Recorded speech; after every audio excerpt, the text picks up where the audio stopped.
Yeah, the elbow, right? So this rotates too. So I'll just put it a P. If the arm will relax,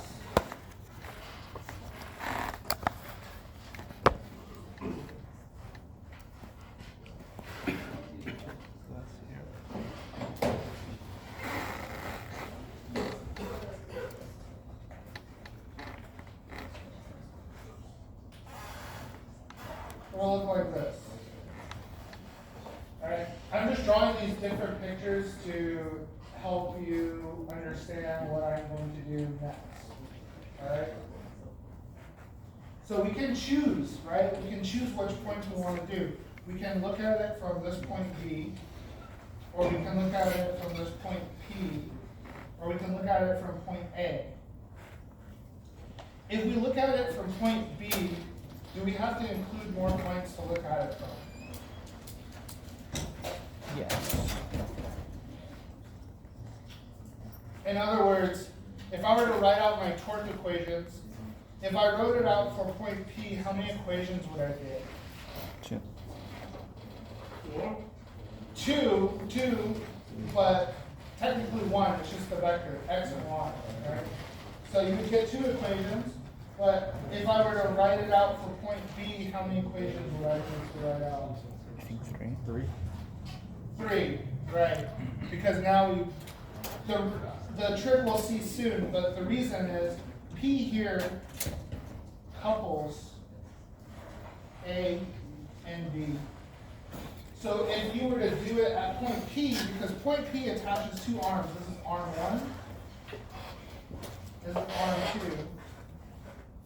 So if you want to make your life easier, always pick a point that intersects both arms, right? And especially if it's a rotation point, it is an ideal point. And because what it does is it couples these automatically, and you don't have to write out 3 equations, you only need to write out 2. All right. Okay. So your book does it one way. I'll go back to how your book does it later. I'm going to do it the other way.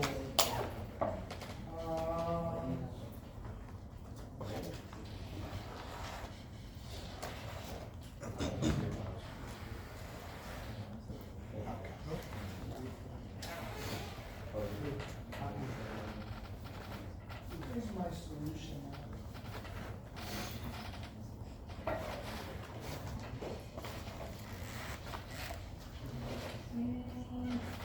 Okay, so we have to label some distances here. So we have this total length of the arm, we'll call this L. You have this distance that it attaches to here, we'll call this D.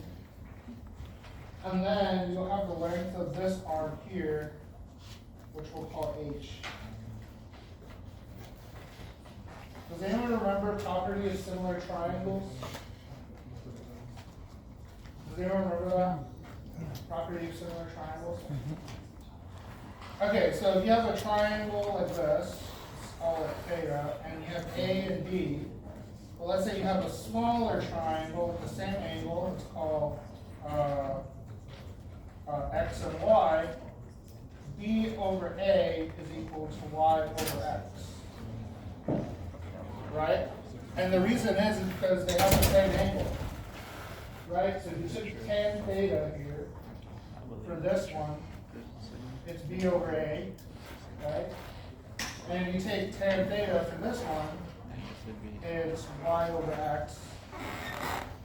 So therefore, if you were to equate the angles through tangent, you're equating the 2 lengths, right?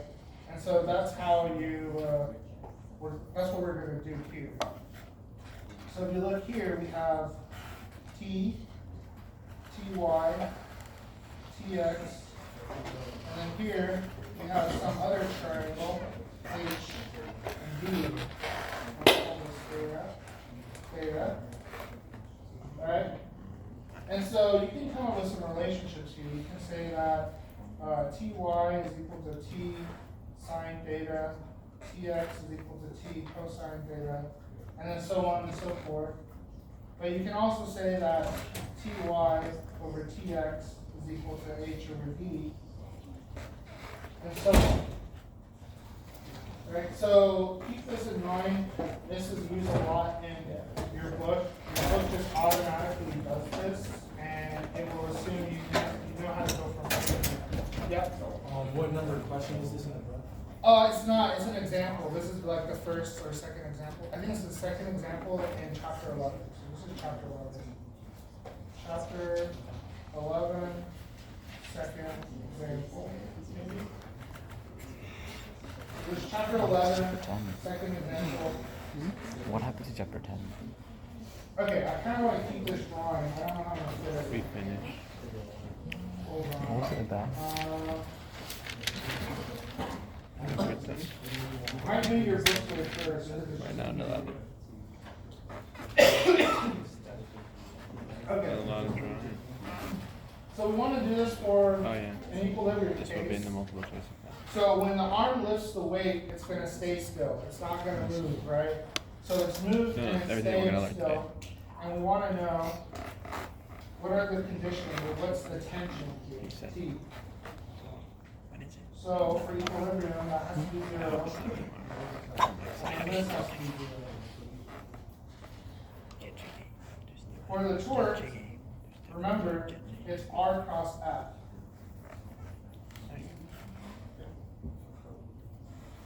So for this picture, we have F here, this weight. We have an F here, this tension, right? And I want to do it either about points A and B or about points P, right? So if I were to do it about point P, then I want to look at how B and A influence around P. So how does B rotate around P? And how does this arm rotate around P? The trick here is that this tension T is along the arm, right? So what is the cross product for that? So if I had Ty vector crossed with my arm, let's call it H vector, what is this equal to? Yeah, 0. Why is it 0?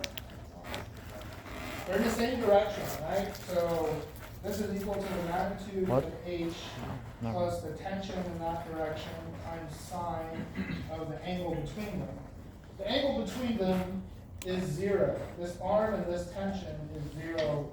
There's no angle between, so this is 0. Right? Same thing here. If we have this distance d, we have some d vector crossed with this tension, what we'll say Tx. What is that? Our Tx points along this way, so it should just be? 0.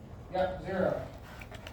So notice all the components that align with the arm are 0. The only non-zero components are the ones that are orthogonal, right?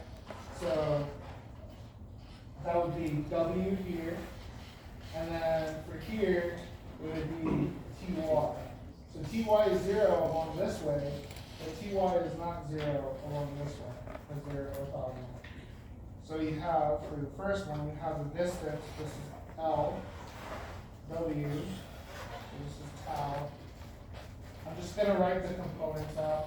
So I wrote LW, and then I'll put a minus for it because it's pointing down.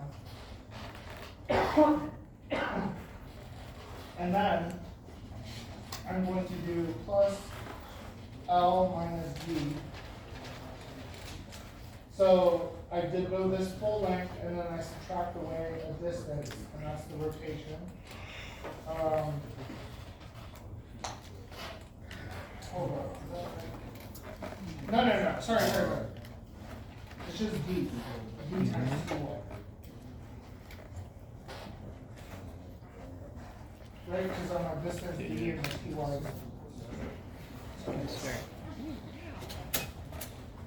So this becomes Ly plus D Ty equals 0. So Ty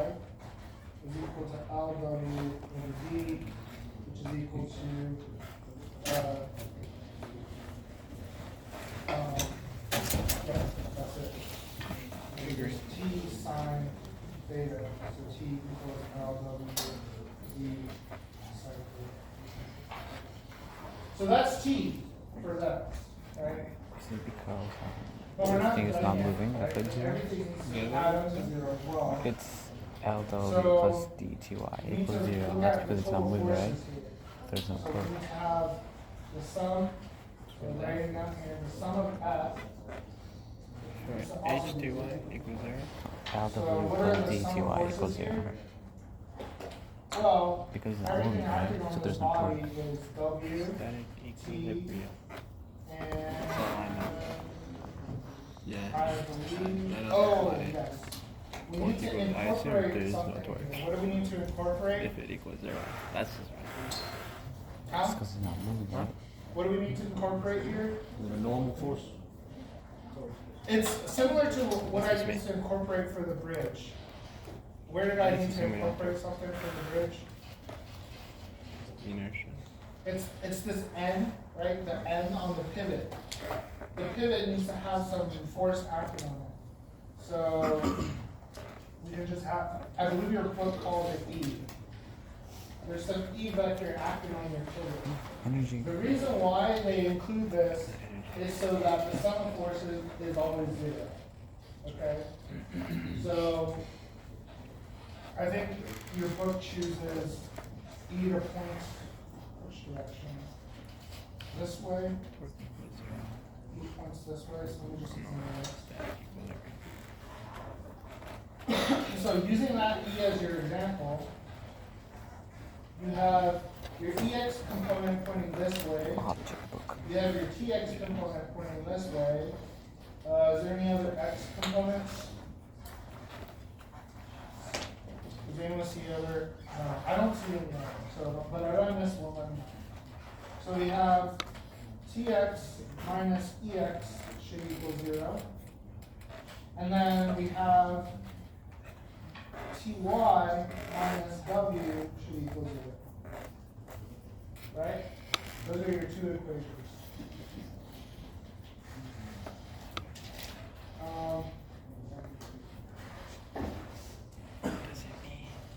So EX is equal to TX.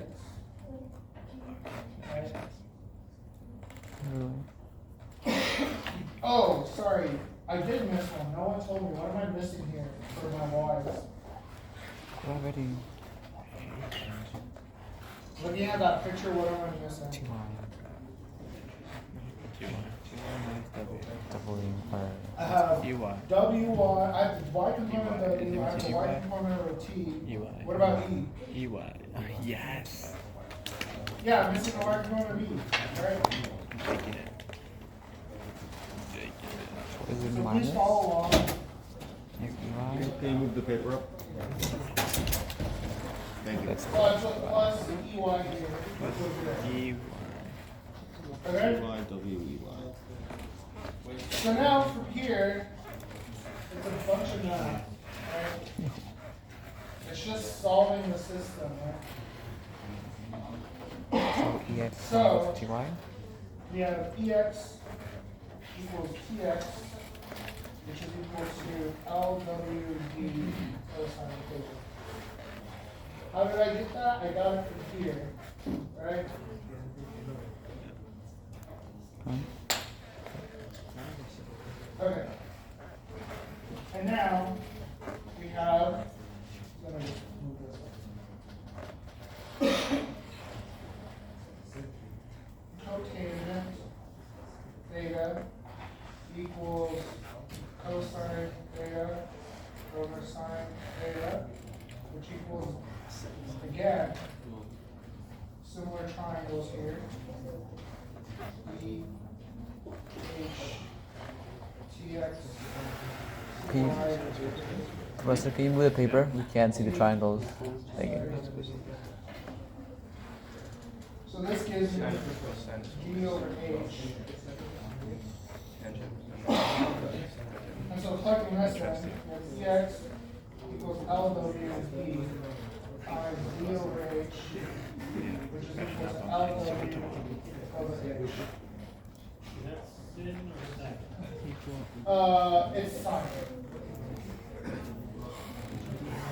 D times H Okay? equal change that to EX We can solve for Ty here to and plug in what we know this will be. This just gives us EY W minus TY is equal to W minus L W over D. So I plugged in what I know my TY to be, and LW would be. And then TY equals WD minus LW over D. So I just factored this through, multiplied this by D, multiplied by the denominator. Or you can think of I multiplied this by D over D. So I multiplied by 1.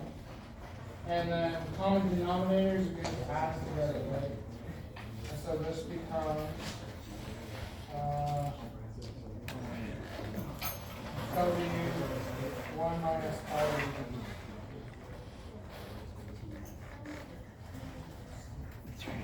And that's your action on the elbow. Play that.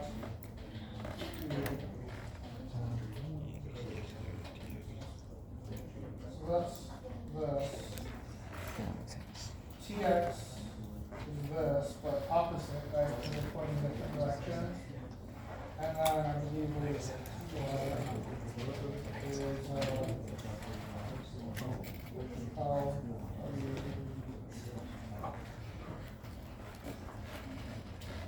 so your book just gives you some values, right? So we want you to look at the values and see what the values are. So we use W equals 200 newtons. Also, if it's 200 newtons, what's the mass of the dumbbell? Divide by 9.8. It's roughly like 20 kilograms, right? Because you're dividing by 9.8, right? And so that should be roughly 10. So Sir? Question. On the bottom box, the TX with the arrow pointing up, is it saying that TX is equivalent to the yeah. to the TX top formula? Okay. Okay.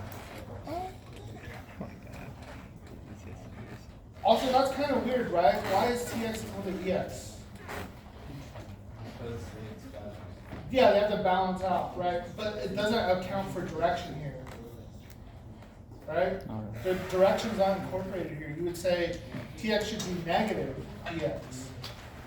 But our negative was already incorporated when we did it here with the directions. Remember, these are magnitudes and we incorporate direction here in our unit vector and then we dotted it out. So we lose the fact that it should be pointing a different direction, but we do know that they should have the same magnitude. All right.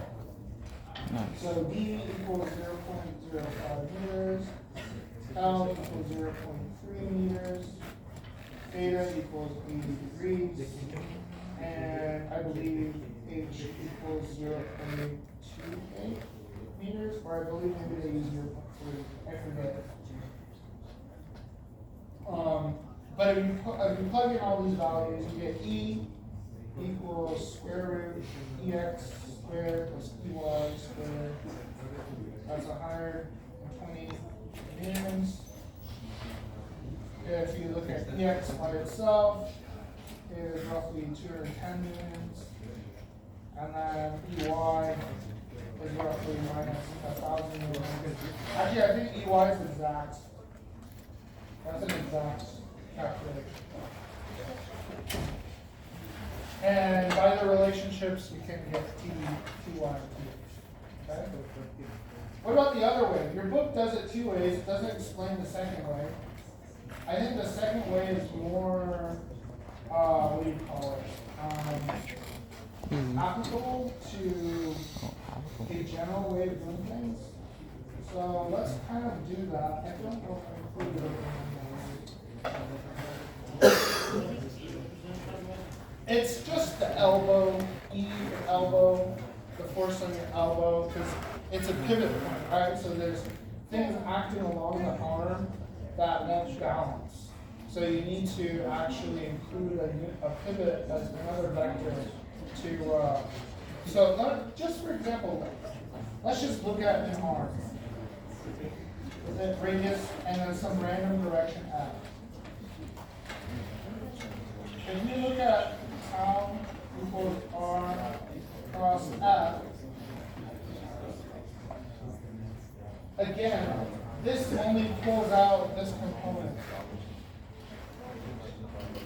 It tells you about the rotation of this component. It says nothing about this component here.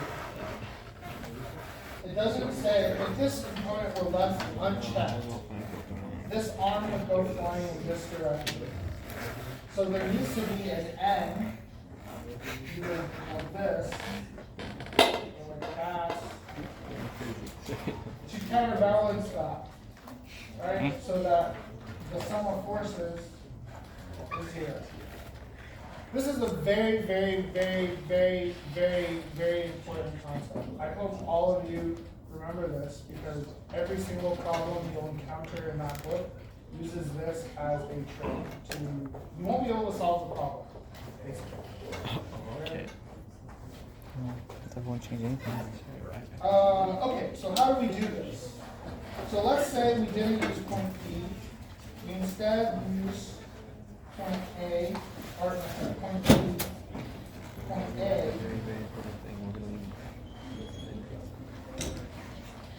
So we now have to account for two rotations. We got to account for a rotation around A. So how this thing rotates around A, basically your arm breaks basically at the elbow, and it continues to rotate and break off. The other rotation is about B. So your arm, you pull your arm back, right? But keep in mind your weight direction stays the same, right? Your weight will always pull in that direction. So your arms might change. So this is the rotation around B. This is an arm.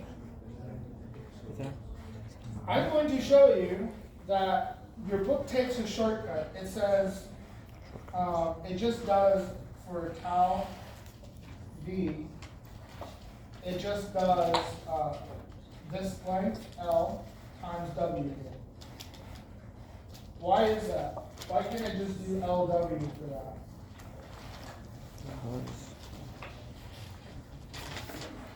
Torque is just the length. L is not the distance to the rotation of this arm, is it? No. No, it's not, right? So this is the distance. This is the radial distance, R. Exactly.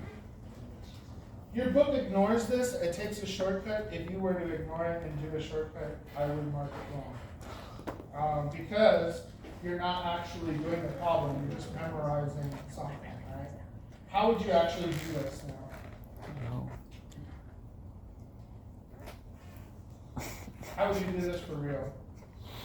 Now that you have everything here, how would you write out the torque for B? Try. This is your answer for this point.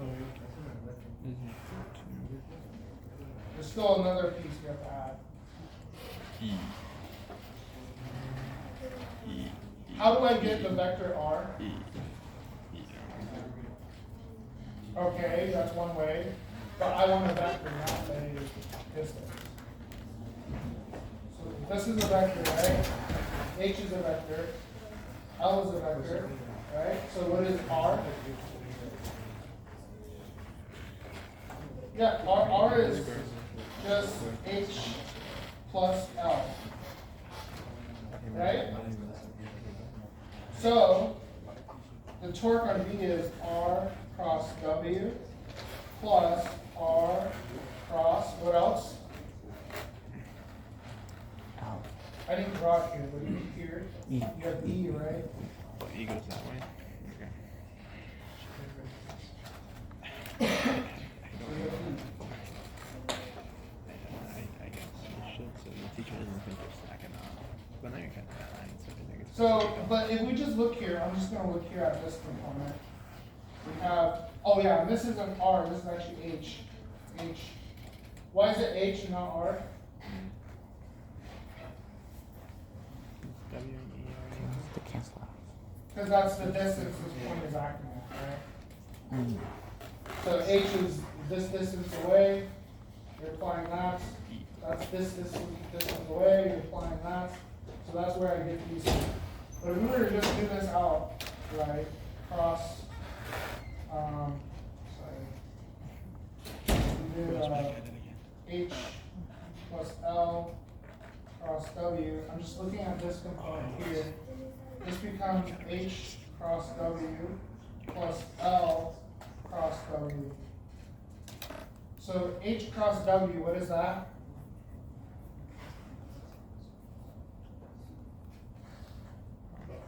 If I were to cross H pointing in this direction with W pointing in this direction, that this should be it.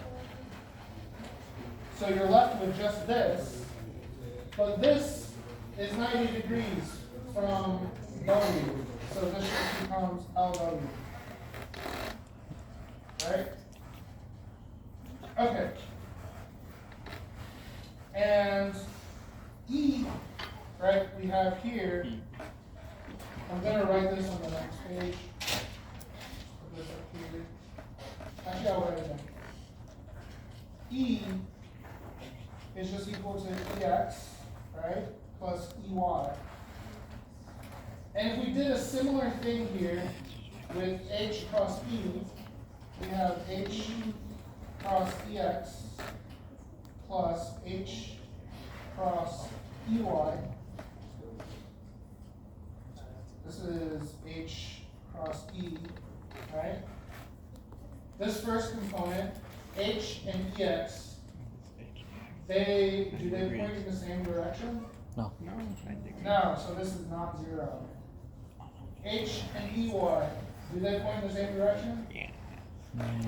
Yeah, they should. Oh. Because EY is pointing to Y, right? This was EY. So they should be pointing in the same direction. So that's zero. This is not zero. And so your two components, after everything's said and done, is the sum of forces on this is equal to LW minus EX. EXH. Okay? So LW came from this component, and then EX came from this component, right? And we did something similar with A. I want you guys to actually, the reason why I'm doing this in complete detail is because I'm going to put a variation of this problem on the exam, okay? You need to figure out how to get TA equals L minus DW plus DY. You need to do that. That's your homework when you're studying this problem. Homework when studying. Okay? Because I will pick an equilibrium problem and I will say, this is the answer if you choose point P. Now choose point A and get the same answer. That is going to be the problem that I will give you for the exam. Okay? So that's why I'm doing this in detail. So make sure you study this. Okay? What's our next exam? April 1st? Yeah. I'll literally give you the answer. I'm going to give you the answer. We're going there and he's going to be like, no exam. This is the answer when you do it around point P. No, on the he's fucking board. Then he's gonna be like, oh, Find the April same Fool's answer. different chapter. Yeah. April Fools, I told you there was 12 chapters. I only there's 13. He's already thinking about the April Fools. He's already thinking about explaining chapter 13 to us. Alright, cool. I think we're on the same page now. We are. Alright, let's move on.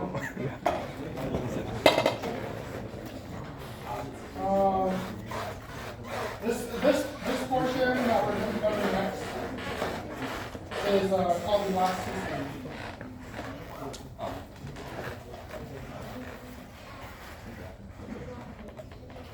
I'm going to make this completely multiple choice and maybe a problem here or there to solve, because the problems are very, how do I say this? They're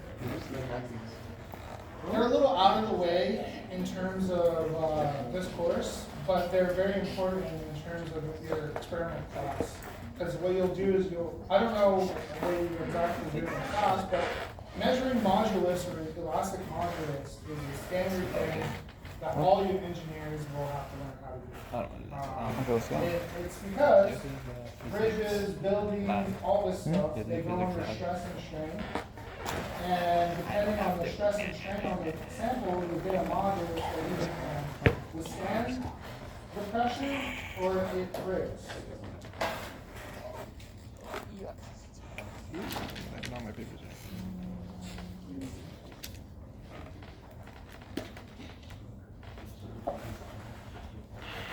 Oh, any other questions on the last problem? Maybe it's Yeah. Well, I mean, you just write out the problem and then try to do it different ways. This is the one big reason why I say this class is not a math class. It's not even a chemistry class. Chemistry, you're given formulas and a way to memorize things, right? Math class, you're given a memory on how to do something. You're given a definition. This is the problem. You apply this, and you get an answer. Physics, it's not like that. You're given a situation, and you can analyze the situation mathematically in any way you would like. But there are rules. Conservation of energy, conservation of momentum, and everything that I just talked about where if you derive an equation, try to derive it a different way. Because if you can't, then chances are your equation's wrong. So, that's how you do it. That's how I was taught. Literally as a freshman, derive this equation and derive it a different way. If you can't derive it, either that's the only way to derive it, or it's wrong. If it's the only way to derive it, then it becomes a math problem, right? Because then it's the same problem every single time. And you can just apply the same definitions, the same formulas, and you get the same, you get whatever answer it is, right? So whenever I get to a point and I'm like, this part is just math, and I jot down very quickly the steps, that's because it's just math. You're just solving a system of linear equations. There are tons of books on how to do that, right? How do you get your system of linear equations? That's the physics, right? Because where you decide your point in the math or the drawing, you write out the forces differently, as you saw in just the previous example, right? You have to write down the torques completely differently because we chose a different point, okay? So how to study for this class? Do the problem, and then do the problem again, but do it a completely different way, right? Because literally that's what I do when I write your problems for the exam. I write out an easy way to do the problem. I know the answer, then I try to do the problem a different way, from a different perspective. And it's very easy to take a different perspective. You just look at the title of the chapter of the books. Okay, I did this problem with momentum. Can I do it with energy? All right? So that's how you study for this. You literally have to practice, and it takes a lot of time. What's the longest problem any of you have ever had to work on? Like an hour, 2 hours? 3 days. How many, the longest problem you worked on was like 10 hours? 10? Okay. How longest, 20? Anyone around 20? Okay, so if you ever get into senior level physics courses, you're given maybe 4 or 5 problems, and you're given 2 weeks to do them.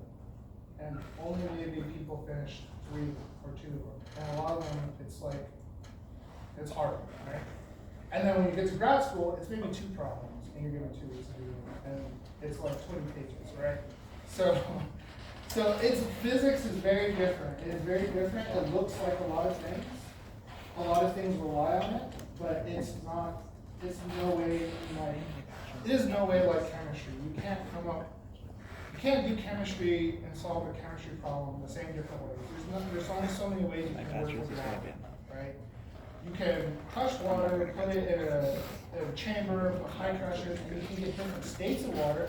There's like 20-something states of water, but how do you mathematically describe that, right? So that's when you get into condensed matter physics, okay? And that's my field. That's what I study.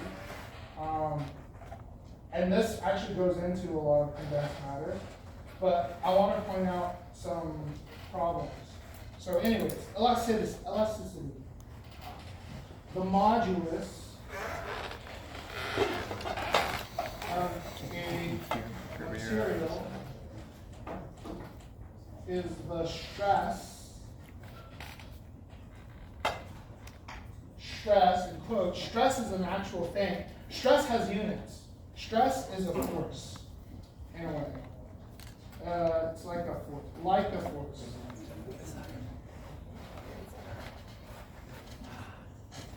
It's a little different. You usually divide by something. You're dividing by like the area in which you're applying the force. You're dividing by the distance at which the thing becomes deformed.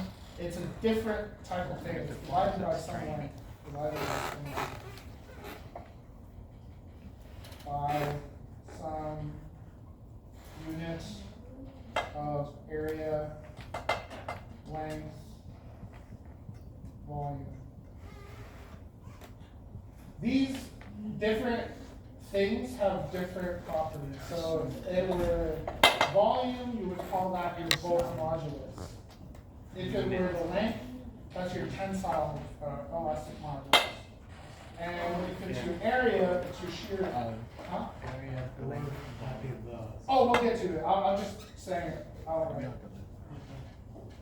But yeah, it's called your bulk. This is your bulk modulus. This is your tensile. And this is your shear. I keep it there just in case I ever beg you for it. Alright, so the modulus of material is the stress divided by the strain. I love strain. And the strain, you could say, is these changes in these strains. Right, so when you have a change in length and you're applying a force, that would be your tensile strain, or the change in length would be your tensile strain. So let's just look at tensile modulus.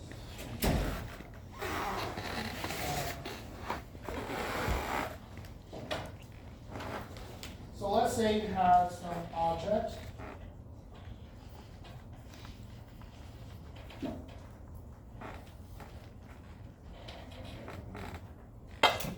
And you were to apply some force. Let's say there were like a wire, a piece of a wire. And you apply a force, and a lot of times what you'll see is this force is written as perpendicular.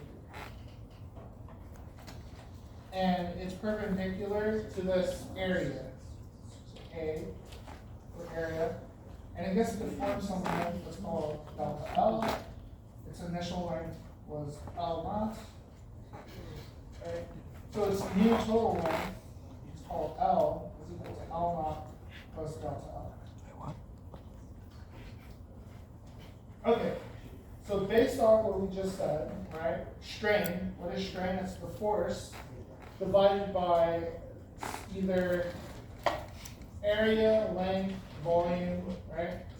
But here, when you apply this portion, you gotta divide by area. Because that's where the total forces are being applied to. So this is called your stress, tensile stress. So even though you're putting an area here, keep in mind your strain is going to incorporate something completely different. So now you have tensile strain, which is the change in your length. So L minus L naught divided by your final input, or your initial. And then this was just delta L over L. Okay, so now what is the modulus? This is called Newton's modulus. I didn't spell that out right. Newton's Y-O-U-N. Modulus, and it's usually denoted a Y. It's your tensile stress divided by your tensile strain. When you look in your engineering books for things like steel, copper, anything like this, you will find 3 different moduluses. This is one of them. And it's very important that they will just call it unit modulus. But you have to always remember this is dealing with tensile. This is a tensile thing. You can't use Young's modulus for something like a bulk modulus. Because a bulk modulus is like if I were to take this wire, apply pressure all around it, and it were to squeeze and crush into a ball. The change from it being a wire to a ball would be entirely different modulus. And that transformation is too extreme. I don't think there is a modulus. Let's do a little example. So let's say for copper, it's approximately 11 times 10 to the 10 Pascal for the unit. Why is it in pascals? Does anyone remember what the SI units are for pascals? Yes.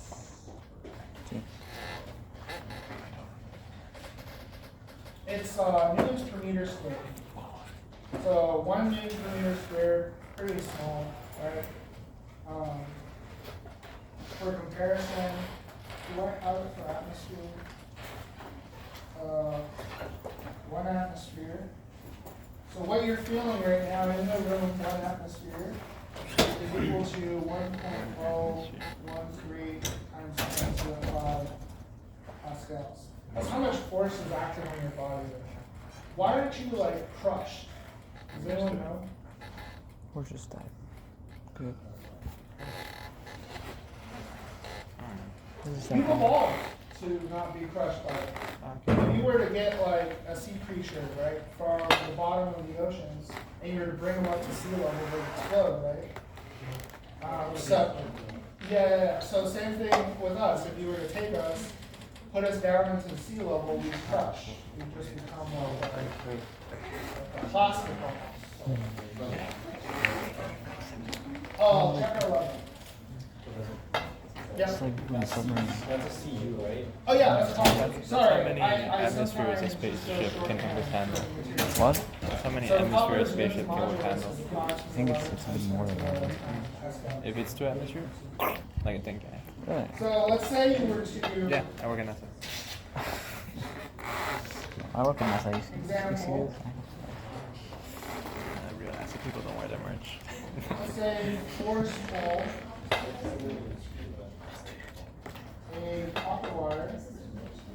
This is something they still do with 1 millimeter diameter and the length is 1 meter and delta L 1 centimeter.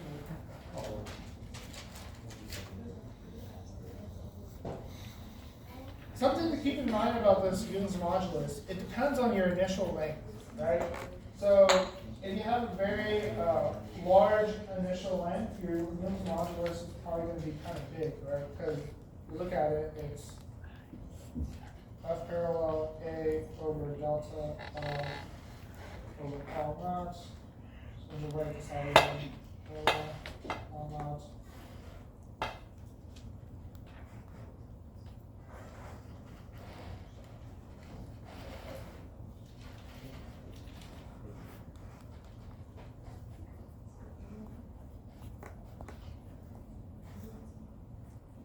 So if I applied a larger area, so if I had a greater area to pull on, the Young's modulus becomes lower, right?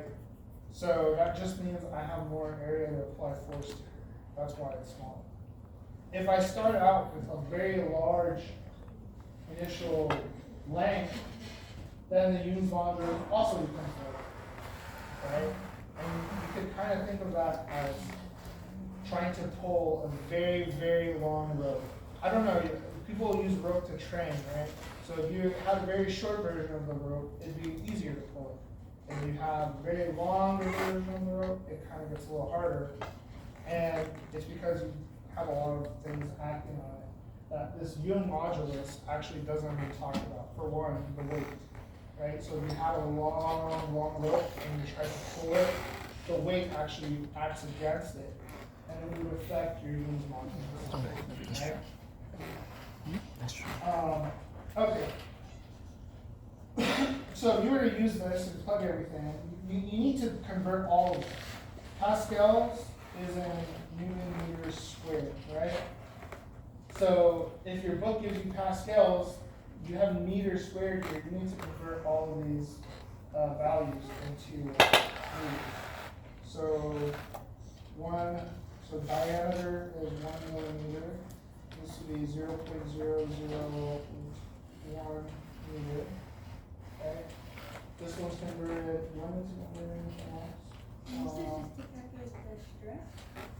the force. So we're given these things. This is how much we have 1 centimeter, or we have 1 millimeter diameter of copper wire. We have it's 1 meter long, and we pull it to an extra 1 centimeter. So you have a full meter of copper wire, and then you pull it so that it increases its length just by 1 centimeter. And the question is, what kind of force do I need? So what's F perpendicular? So plugging in what we know our Young modulus to be, right? Well, first of all, let's just solve this. F parallel is equal to y times A times delta L over L naught. So all I did was I took this and I solved for this. And A is just pi d over 2 squared, right? The diameter divided by 2. Now, putting this all in, we get, this should be 864 meters. This is an overestimate. Can anyone guess why? It's per case. So in a multiple choice scenario, I'll give you some options, right? So in a real case, are you actually pulling it? You are. Okay. But are you actually pulling on the area that I've labeled in this picture? No, you're not. You usually grab a big portion of the side, right? And then you pull. So that would be your area. That would be the area you use, right? And so your Young's modulus here would be much smaller. When you're calculating it, obviously. Here you're given the Young's modulus, and we don't exactly know the cases under which it was tested, so it should all divide out and become the same, but there are slight differences. Okay, so that was tensile. What about the other one? What about volume? Let's say we had compression. So you have some, I don't know, you have a balloon. And then this balloon gets put into some water, and the water compresses it. And so it becomes smaller. Let's say it's going sinking to the bottom of the ocean. So V1, V2, and this force is acting all along. It's like a, Curious George. it's like a circle or something.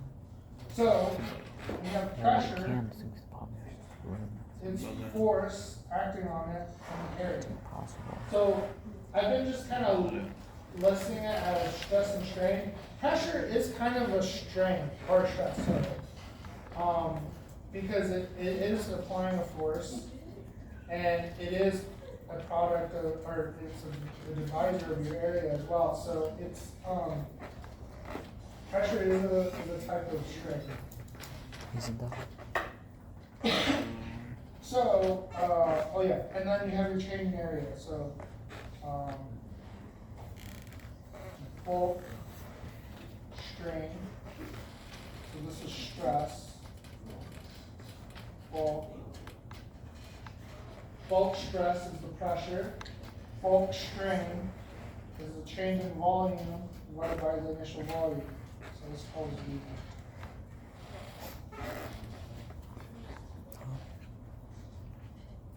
Okay, and then bulk modulus is just the same definition. Bulk modulus is just your bulk stress divided by your bulk strain. Okay? And you just take the divisor of those two again. I want to point out something over here. So if you take the divisor, this just becomes delta P over delta V divided by V. I want to point out, your book puts a negative here. They put a negative here because the more pressure you apply, the smaller it gets, you get a decrease in volume. So they want to put a negative. It's not required, and you won't see it like that in books. They won't put a negative. It'll just be a solid value. That's all delta P over delta V over delta naught or V naught. Where did you get that from? That's the But pressure, in the bulk general, stress. for your book case, So the change in pressure over and the change compressibility. in volume over the initial volume. It's just 1 over your bulk, which is denoted sometimes kappa.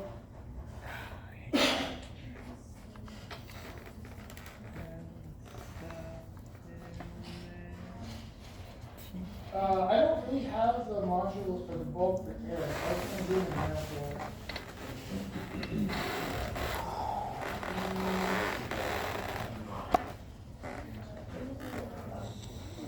I don't understand where he gets that delta P. So, are most modulus stress or strain? It is always stress over strain. Every modulus is stress over strain. It depends on the context. The context, right? Are you dealing with a tensile stress over a tensile strain, or are you dealing with a bulk thing? And the next one is shearing. But yeah, it's always stress over strain. Yep. Can you show the definition of elasticity again? Oh, elasticity, it is this. So elasticity is your stress over your strain. Question, Professor. In general. Can you just recap how you got the delta pressure? Oh, I just wrote it that way. This here is just absolute. This is, what do you call it? This is, Delta. how am I doing it? This is the exact pressure. So this is not changing pressure, right? So you have P1 here, P2 here, right? So it means a change in pressure. Okay. Yeah.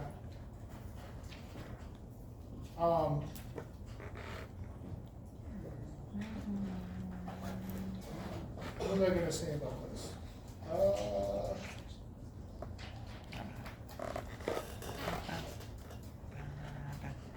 Oh yeah, elasticity. It's always stress over strain. Elasticity is how much stress you can apply and how much strain you can get. If something is very elastic, that means you can get a very large amount of, you either have to apply a lot of stress to get some strain, or you can apply very little stress and have very small strain and get, Okay, last one, shear.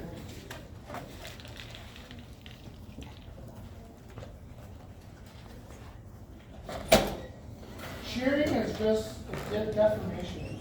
So let's say you have some object, and then you apply a force. I'm going to write this as F with 2 slashes. Minecraft. So think of like rubbing your hands together. That shearing of your hands in between your hands is what causes your hands to get warm. It's literally the energy from the shearing. Okay.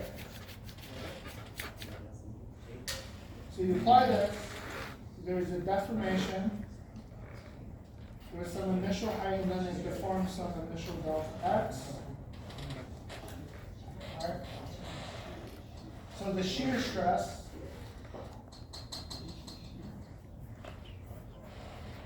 is equal to the parallel force divided by the area.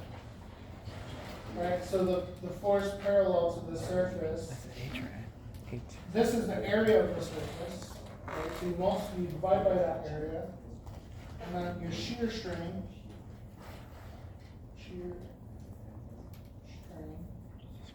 is equal to this change in length divided by your initial height.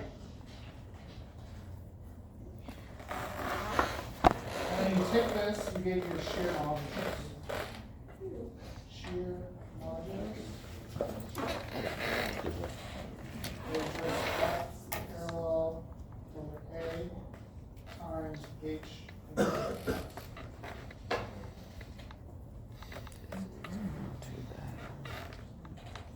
And that's it. So we can do examples from these. I'll probably do the next class though. What would the F parallel be? So just think of it as like you're sliding two surfaces together. Usually it would be friction. Okay. So your F parallel would be your friction. Friction force. Yeah. Okay. Sometimes actually, I think in all practical applications, shearing is caused by friction between two surfaces. Especially with gears, motors. If you're dealing with airplane panels, they deal with a lot of shear strain from the sonic booming.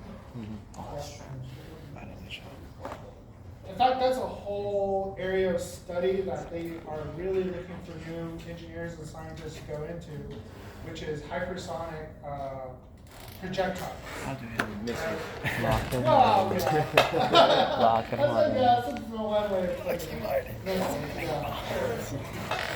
To make sure they don't explode when we break But the yeah, sound barrier. breaking people that like it, and that's doing the coding of those things, you have Well, to if we're not measure the paid to do it. modulus of all the materials you're working with and The see world if they doesn't can get handle those. So literally what you do is you would take something like an airplane panel, you would put it in a hot furnace to get it to the temperatures of what you would have it at when it's operating, and then you would hit it with an ultrasonic pulse. And the ultrasonic pulse is basically, what it does is it stretches and strains all the bonds in the panel, and it travels through the material to some detector that's attached on some other end.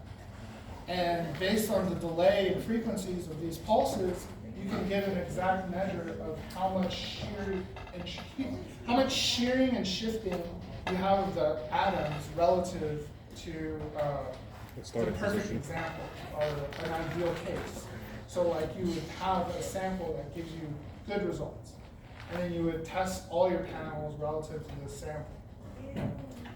But with enough data, you can actually determine the phonons. How many of you know what phonons are? Okay, so phonons are atomic vibrations. They're the atomized ways in which the atoms vibrate in a body. And depending on the structure and lattice of the material, these vibrations will change. And the whole goal of this is to try to get these phonons to deliver energy away from the object so that it can cool. So phonons are literally heat carriers because they vibrate. Temperature is vibration of the kinetic energy of all the atoms in the material. So, and I will give you your temperature. Anyways, I'm getting off topic. I think that will be it for today. Vibration is actually I'll go temperature. through some examples in class. Yes, I do. This subject will be multiple choice. It will be